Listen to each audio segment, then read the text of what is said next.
When Burkina Faso discovers the largest untapped gold deposit in Africa, young President Ibrahim Traoré finds himself in a high-stakes chess match with Donald Trump.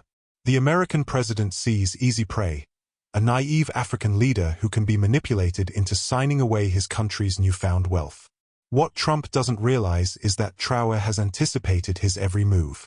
As Washington's trap closes around him, Traoré prepares a counter-strategy that will shock the world. Can a 35-year-old military captain from one of Africa's poorest nations outmaneuver the most powerful man on earth? The first light of dawn broke over Ouagadougou, casting long shadows across the capital city of Burkina Faso. President Ibrahim Traoré had already been awake for hours, poring over reports of jihadist activity in the northern provinces. At just 35 years old, the former military captain carried himself with the gravity of someone twice his age. His ascent to power had not been through political maneuvering but through a commitment to rescue his homeland from both extremist violence and the lingering talons of neocolonial control. The presidential office was deliberately modest, a rejection of the opulence his predecessors had embraced.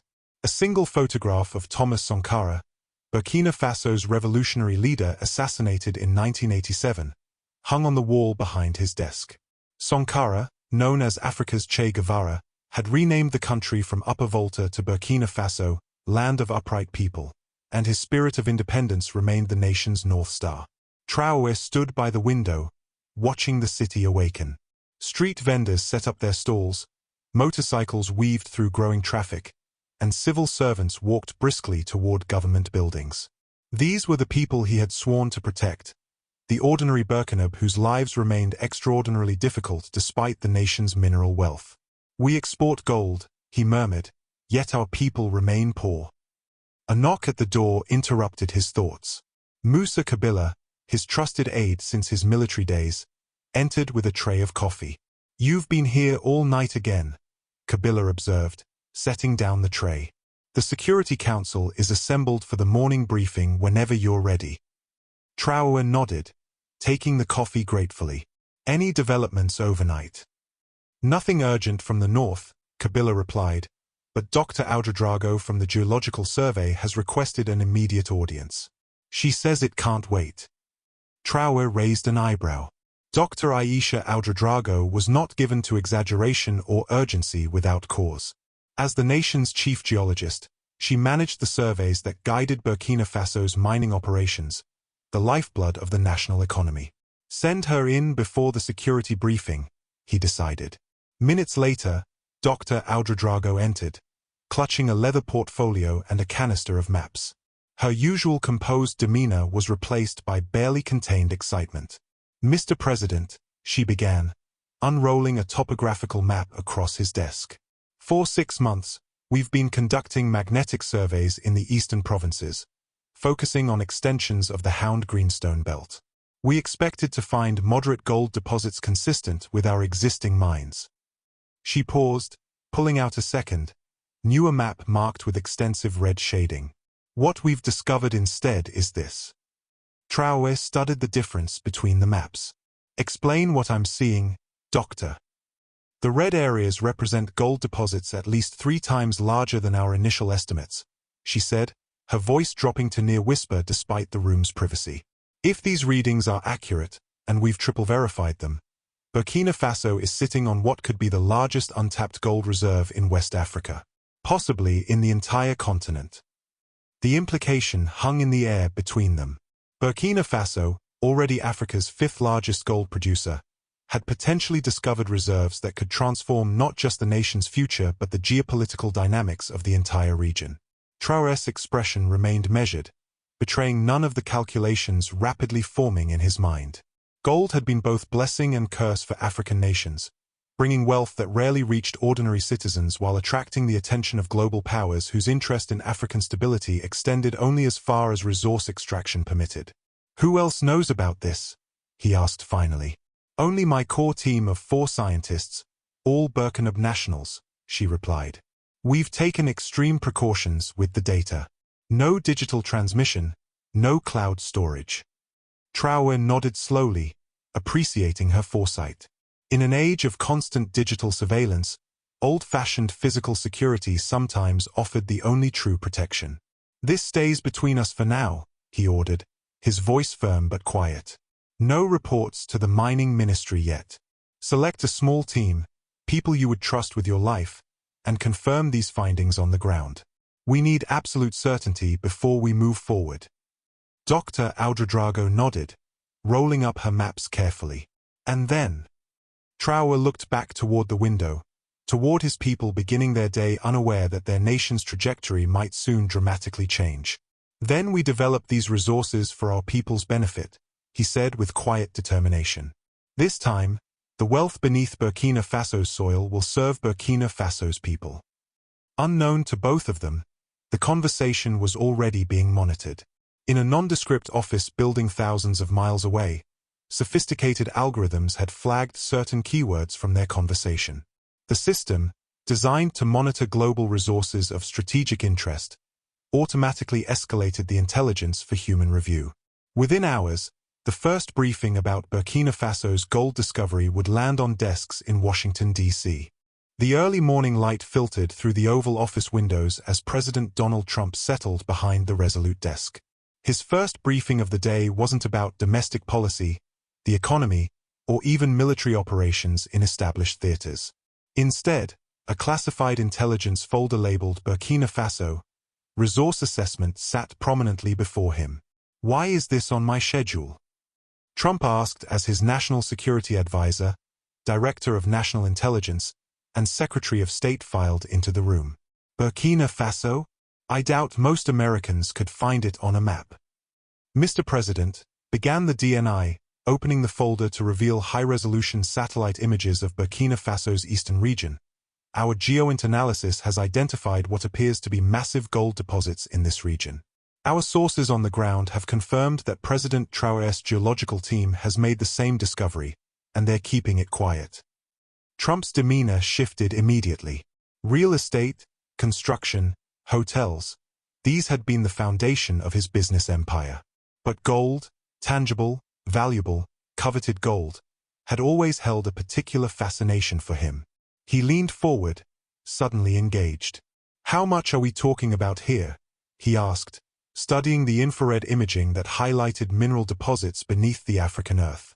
"Conservative estimates suggest reserves worth between $200 to $300 billion, the Secretary of State replied. "Potentially the largest untapped deposit in Africa.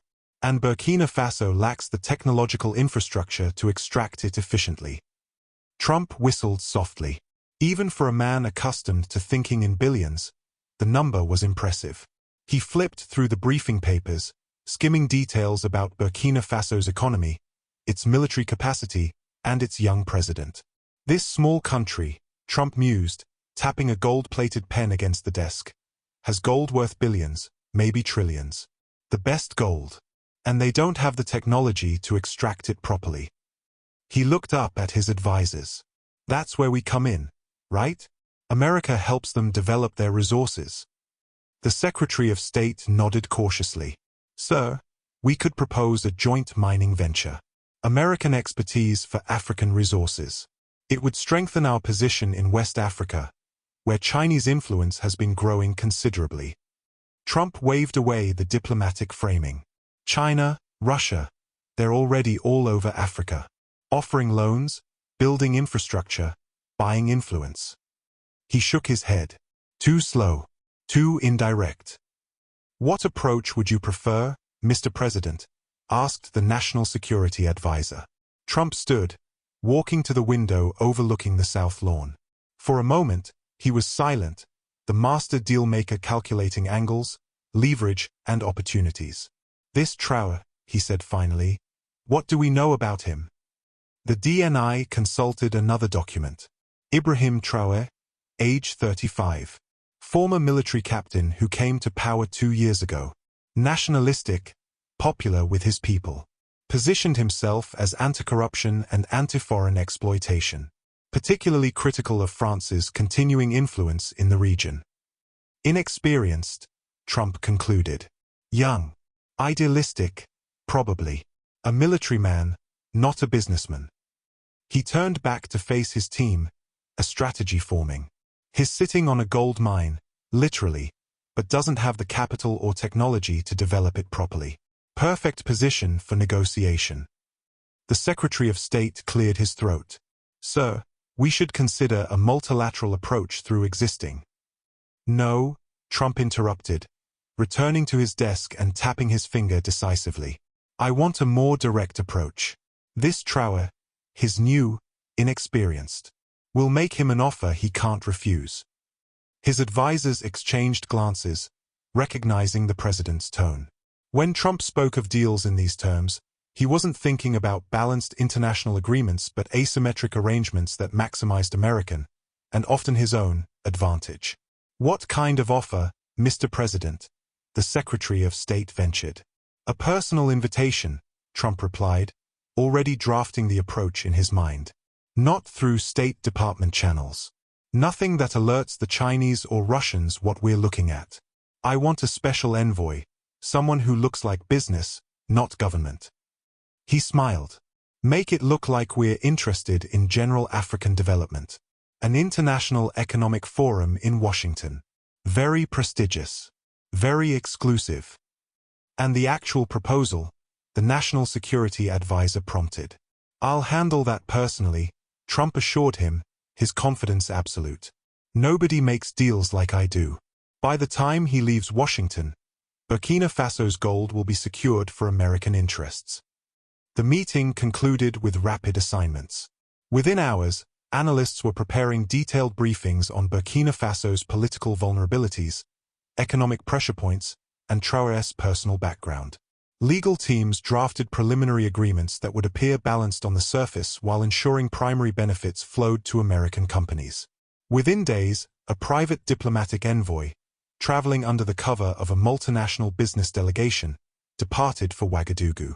Their luggage contained a hand-signed invitation from President Trump, requesting President Traoré's presence at the African Economic Development Summit in Washington, D.C. The trap was set. The call to adventure, or peril, was issued. The wheels of geopolitical maneuvering had begun to turn around Burkina Faso's golden secret. The cream-colored invitation bearing the presidential seal of the United States lay on the conference table in the Burkina National Security Council chamber. Around it sat President Traoré's inner circle, his defense minister, foreign minister, intelligence chief, and economic advisor. Their faces reflected varying degrees of suspicion and concern. An invitation to Washington, Defense Minister Colonel Ouedraogo said, breaking the silence. Personally signed by President Trump. For an African Economic Development Summit that none of our neighboring countries seem to have been invited to. The veteran soldier's weathered face hardened. It's a trap. Traoré picked up the invitation, studying its gold embossing and formal diplomatic language. 2 weeks had passed since Dr. Ouedraogo's revelation about the eastern gold deposits.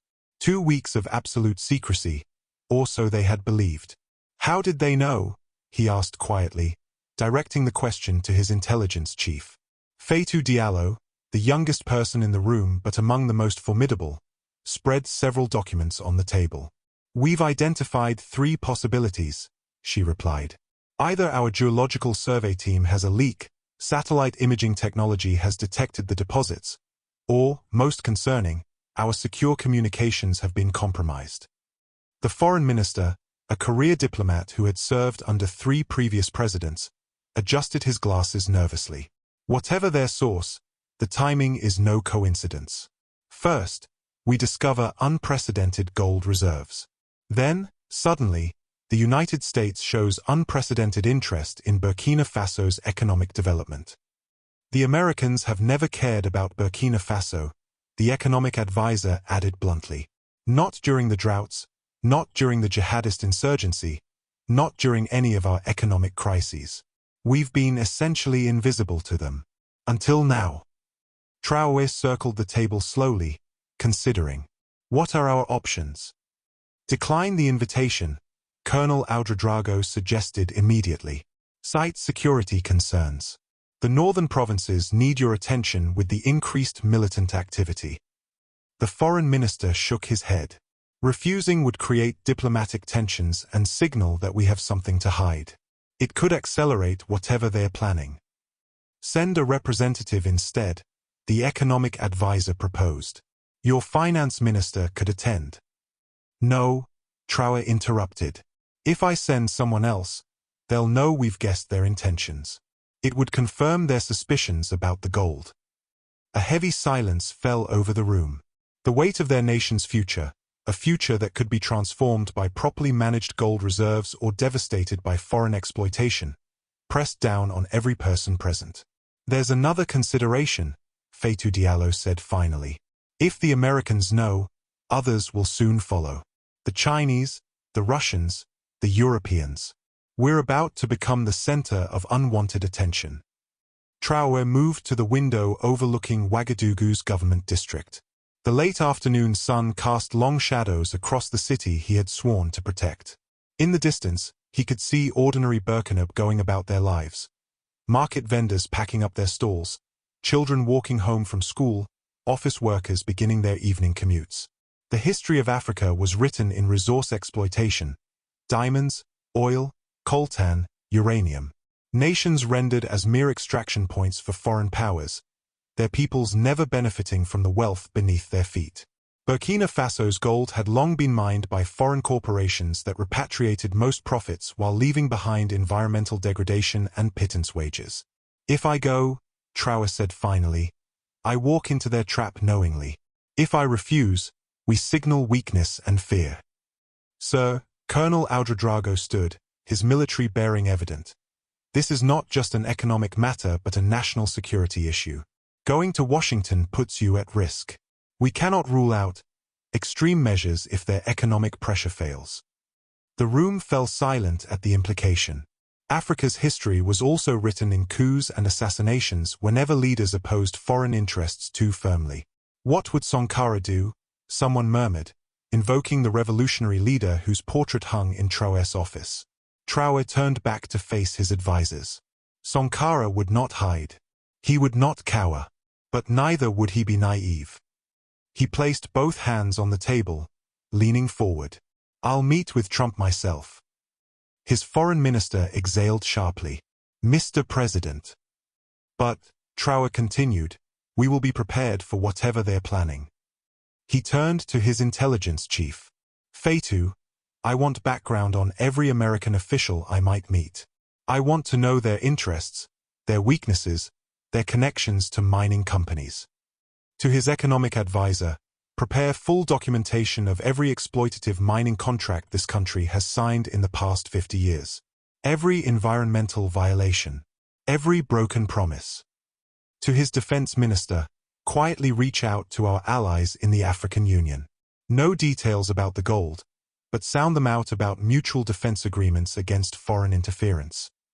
His gaze swept the room, meeting each advisor's eyes in turn. We will accept their invitation. We will listen to their offer. A grim smile touched his lips. And then we will show them that Burkina Faso, the land of upright people, will no longer bow to foreign pressure. In Washington, Trump received the notification of Traoré's acceptance with satisfaction. Good, he smiled to his Secretary of State. Get the lawyers ready with those mining contracts. And make sure our friends in the mining sector are prepared to show appropriate gratitude for this opportunity. The trap was set. The prey was approaching. Neither man realized that each believed the other was walking into his carefully laid plans. The memorial stood on the eastern edge of Ouagadougou, a bronze statue of Thomas Sankara, raised toward the horizon, face set with visionary determination. Around the base, his most famous quotes were etched in metal. A soldier without political education is a potential criminal. We must learn to live the African way. Our country produces enough to feed us all. Alas, for lack of organization, we are forced to beg for food aid. The sun was setting as President Traoré approached the memorial alone. His security detail remained at a respectful distance, forming a perimeter that allowed him a rare moment of solitude. In 24 hours, he would board a plane for Washington. Before facing what might be the greatest challenge of his presidency, he had come to seek wisdom from Burkina Faso's most revered leader. Sankara had been just 33 when he became president through a revolution in 1983, and only 37 when he was assassinated. Now Traoré, at 35, found himself walking a similar path, young, idealistic, determined to protect his nation's sovereignty. "What would you do?" Traore whispered, gazing up at the bronze face. Though Traore had been only a child when Sankara died, the revolutionary's principles had guided his own path to leadership. His rejection of foreign domination, his commitment to self-reliance, his belief that Africa's resources should benefit Africans. Behind him, footsteps crunched softly on the gravel path. Traore tensed slightly, wondering if his security team had allowed someone to approach. Turning, he found himself facing an elderly man in a simple white tunic, walking with the aid of a carved wooden staff. "He would be proud of you," the man said softly, nodding toward the statue. "But he would also warn you about the wolves who disguise themselves as shepherds." Traore studied the old man, a flicker of recognition stirring. The deeply lined face, the penetrating gaze, the dignified bearing despite stooped shoulders. "Musa Kabore," Traore said with quiet astonishment. The old man nodded slightly. During the revolutionary years, Musa Kabore had been Sankara's trusted advisor on economic affairs. After the assassination, he had disappeared from public life, rumored to have fled to neighboring Ghana. Some said he was dead. Yet here he stood, watching Traore with eyes that had witnessed the rise and fall of Burkina Faso's greatest leader. "You've returned," Traore said. "I never left," Kabore replied. "I've watched from the shadows. I've watched the foreign corporations plunder our gold. I've watched presidents come and go, each making different promises but the same concessions. And now I watch you, facing the same wolves that devoured Sankara." Traore glanced back at his security detail, wondering if he should call them closer. Kabore seemed to read his thoughts. "I am no threat to you, Mr. President. If anything, I may be your only ally who truly understands what you're about to face." "How do you know what I'm facing?" A thin smile crossed Kabore's weathered face. "The Americans wouldn't send a presidential invitation without reason. And the only thing that would interest them enough in Burkina Faso is what lies beneath our soil." "The gold," Traore said quietly. Kabore nodded. "The greatest curse of Africa is not poverty or conflict. It is wealth, wealth that attracts predators."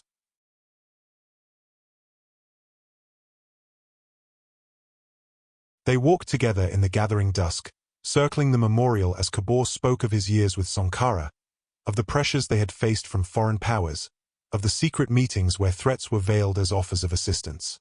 "The Americans will offer you everything," Kabore warned. "Technology, infrastructure, protection, military bases to fight terrorism, hospitals and schools for your people, development projects for your poorest regions." He tapped his staff emphatically against the ground. "But remember, nothing freely given is ever free."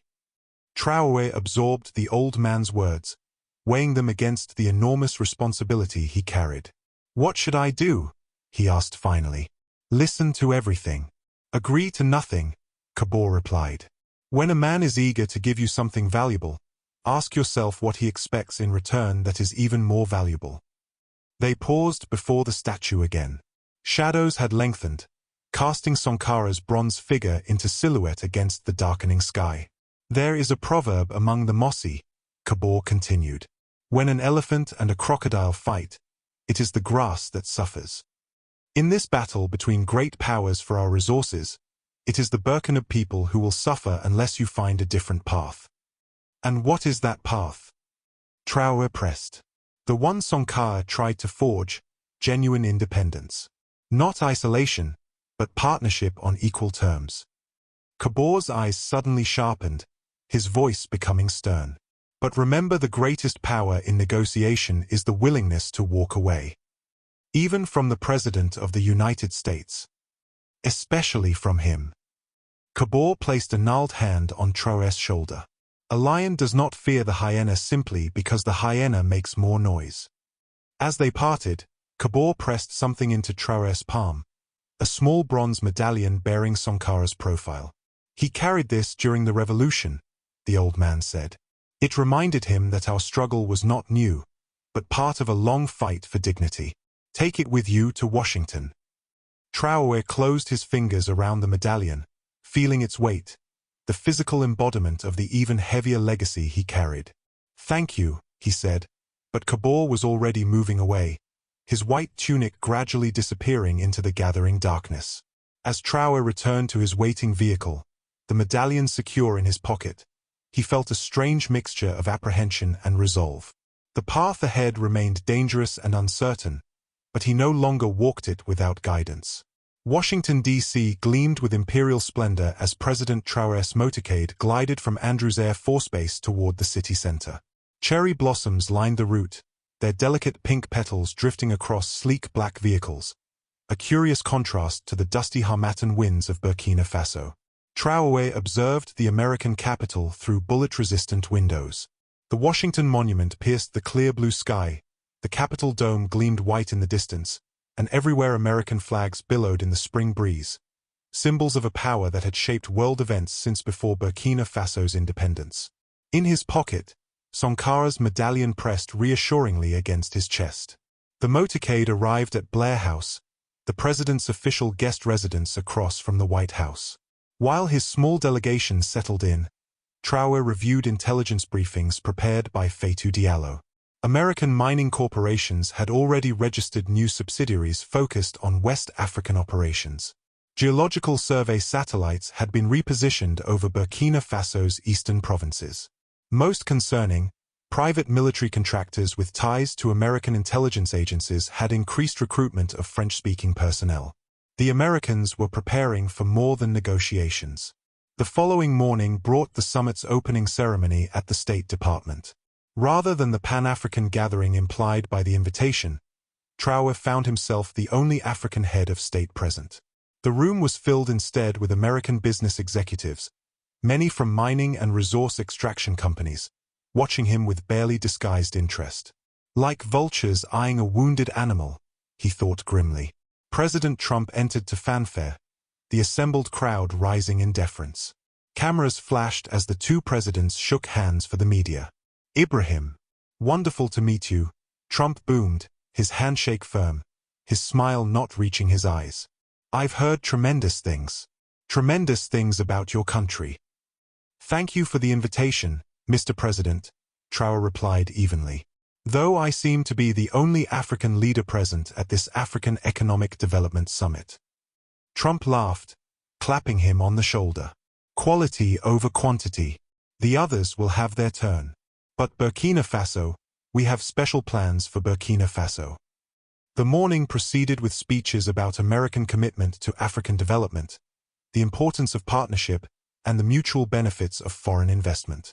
Traoré listened patiently, noting how each presentation circled closer to the true objective, Burkina Faso's mineral resources. A private lunch followed in a State Department dining room. Trump seated Traoré beside him, away from the interpreters and note-takers. "Ibrahim, may I call you Ibrahim?" Trump began, not waiting for permission. "Your country has tremendous potential. Tremendous. The best potential. But you need American technology, American investment." "We welcome genuine partnership," Traoré replied carefully. "Burkina Faso has many needs: agricultural development, healthcare, education.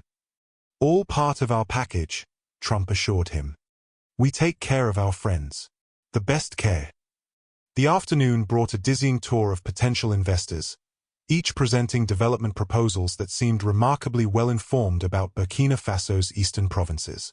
Finally, as evening approached, Trump's chief of staff ushered Traoré into a private meeting room where the true purpose of the summit awaited. Trump sat at the head of a conference table, flanked by mining executives and legal advisors. Before him lay an impressive leather portfolio. "Ibrahim, it's time we talked business." "Real business," Trump announced, all diplomatic pretense fading. "We know about the gold. We have the technology to extract it efficiently. You have a developing country with needs." With practiced showmanship, Trump opened the portfolio to reveal architectural renderings of gleaming infrastructure projects, hospitals, schools, roads, power plants, bearing both American and Burkina flags. A comprehensive $10 billion development package, Trump declared proudly. Roads, hospitals, schools, power plants. In exchange, American companies receive exclusive rights to develop Burkina Faso's gold reserves for 30 years. The proposal was presented with slick efficiency, immediate cash payments to the Burkina Treasury, guaranteed employment for local workers, technology transfer initiatives, military support against extremist threats. Each element carefully crafted to appeal to a developing nation's most pressing needs. This is a win-win, Trump assured him, passing the contract across the table.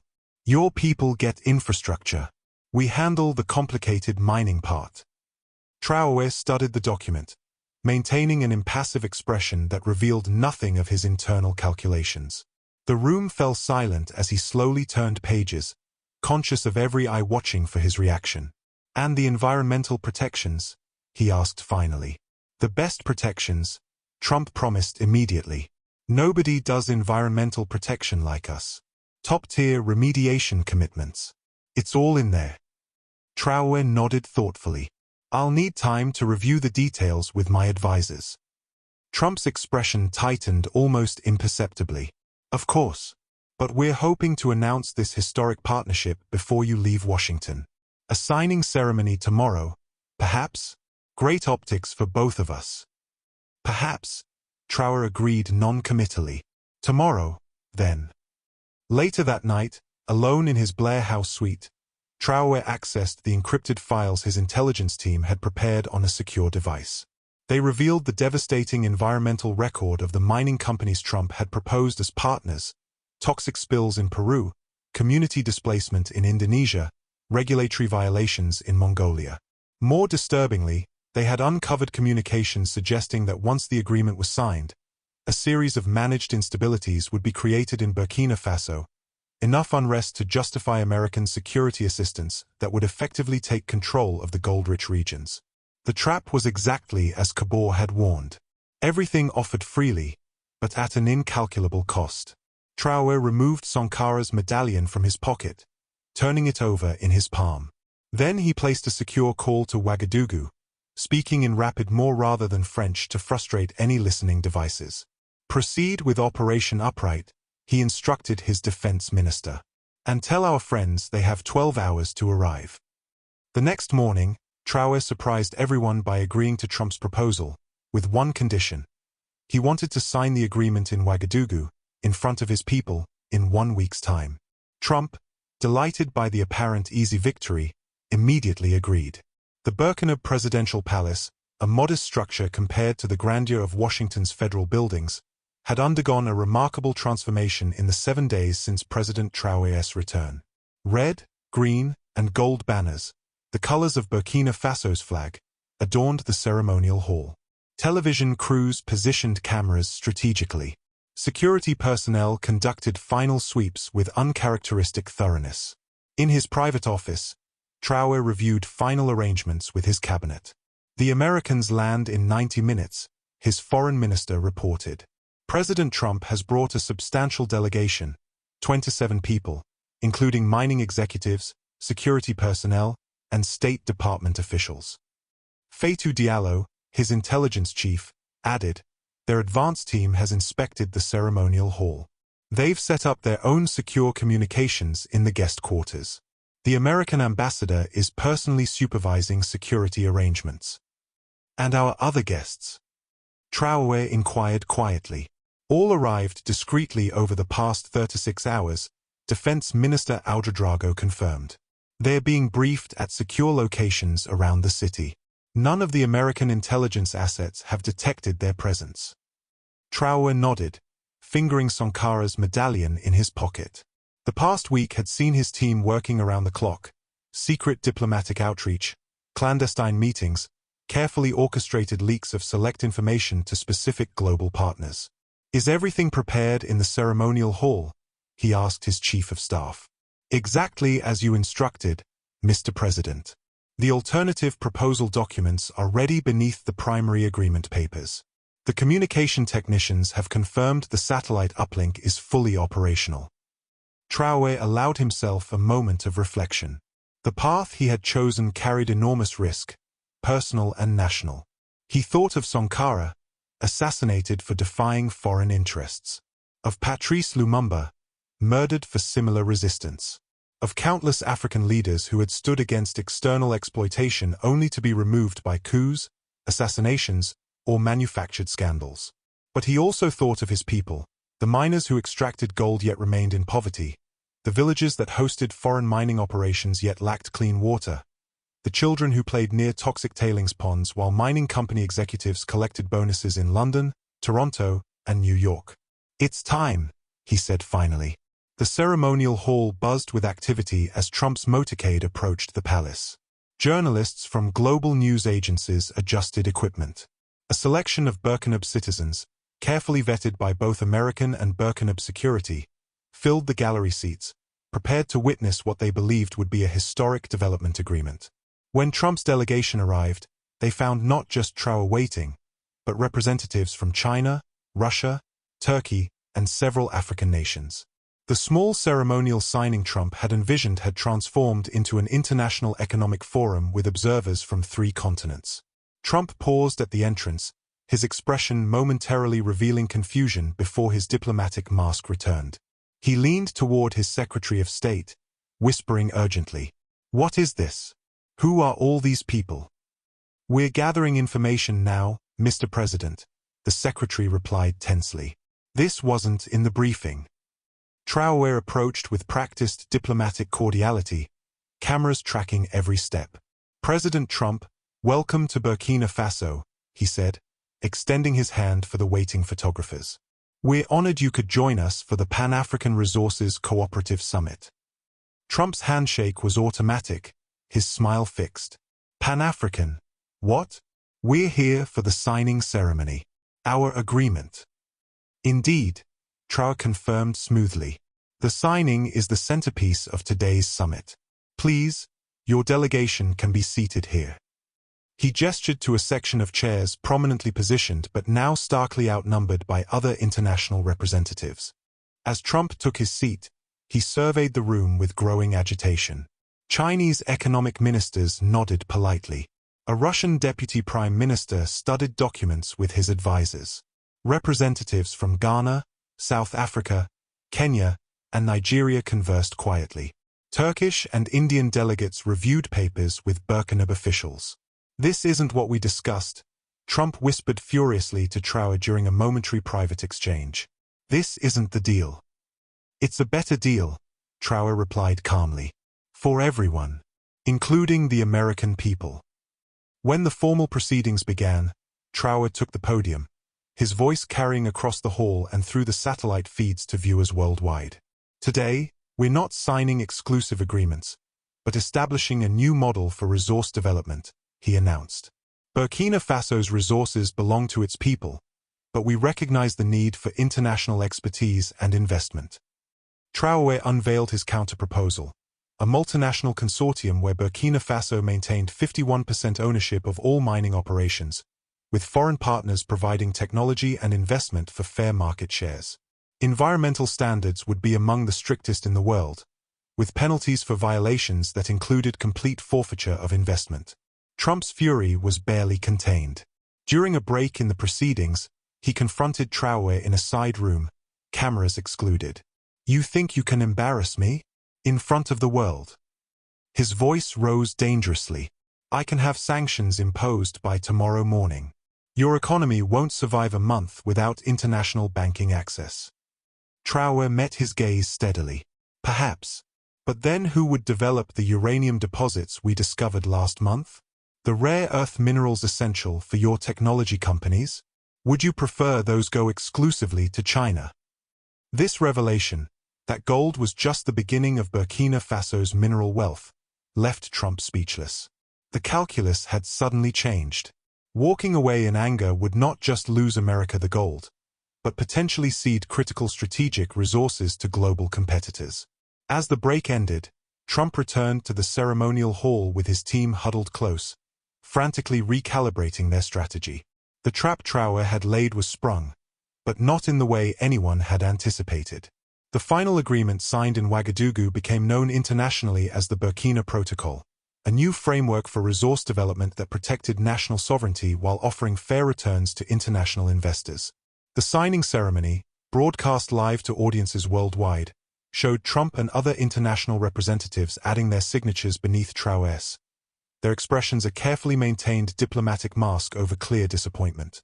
In the days that followed, the international press dissected every aspect of what had transpired. Financial analysts debated the long-term implications for global mining corporations. Diplomats from other resource-rich African nations requested copies of the protocol, seeing in it a potential template for their own negotiations with foreign powers. Relations between Burkina Faso and the United States entered a period of calculated coolness. American diplomats were withdrawn for consultation. Trade discussions were indefinitely postponed. Several congressional representatives called for a review of American aid programs to the West African nation. But behind the scenes, reality proved more complex. Several American mining companies, seeing the inevitability of the new arrangement and unwilling to cede ground entirely to Chinese or Russian competitors, quietly negotiated their participation in the consortium. Technology firms, increasingly desperate for rare earth minerals that Burkina Faso now confirmed it possessed, opened private channels of communication. In the Oval Office, Trump maintained the party line. The deal with Burkina Faso is a great deal, a fantastic deal, he told reporters during a press conference. Very fair to American interests. We're getting access to important resources on terms that are very, very favorable. His closest advisors knew better, having witnessed his private fury at being outmaneuvered by the young African leader. Plans for economic retaliation were drafted then shelved when Pentagon officials explained the strategic implications of pushing Burkina Faso entirely into the arms of competing powers. In Ouagadougou, Traoré moved quickly to capitalize on his diplomatic victory. Construction began on a government-controlled gold processing facility in the eastern provinces. Unlike previous foreign-owned operations that exported raw materials for processing abroad, this facility would complete the entire value chain within Burkina Faso's borders, creating skilled jobs and keeping more of the wealth in local hands. The consortium structure ensured that infrastructure development would proceed parallel to resource extraction. Roads would be built before mines, hospitals before processing plants, schools before administrative buildings. Environmental monitoring stations, operated jointly by the government and independent international organizations, were established to maintain standards that truly were among the strictest in the world. 6 months passed. The consortium framework proved resilient despite initial skepticism from financial markets. The first phase of the gold processing facility neared completion, rising from the red earth of eastern Burkina Faso like a monument to a new approach to resource development. On a sweltering afternoon, President Traoré's helicopter landed at the construction site for his first official inspection. As he toured the facility, he noted with satisfaction the Burkina engineers overseeing critical systems, the local workers receiving technical training from international experts, the environmental safeguards being installed alongside production equipment. This is what success looks like, he told his accompanying ministers. Not just extracting wealth from our soil, but building our nation's capacity to manage that wealth. As the tour concluded and his entourage moved toward the waiting vehicles, Traoré noticed an elderly figure standing apart from the crowd, leaning on a familiar wooden staff. Excusing himself from his ministers, he approached Moussa Kabor. "You came to see it for yourself," Traoré observed. Kabor nodded, studying the facility with careful scrutiny. "It's a beginning," he acknowledged. "But only that." "You don't approve?" Traoré asked. "Sankara would be proud," Kabor said simply. "You defied them and survived, so far. But history is long, and memory in Washington is longer. They will not forget this humiliation easily." Traoré nodded, accepting both the praise and the warning. "We remain vigilant.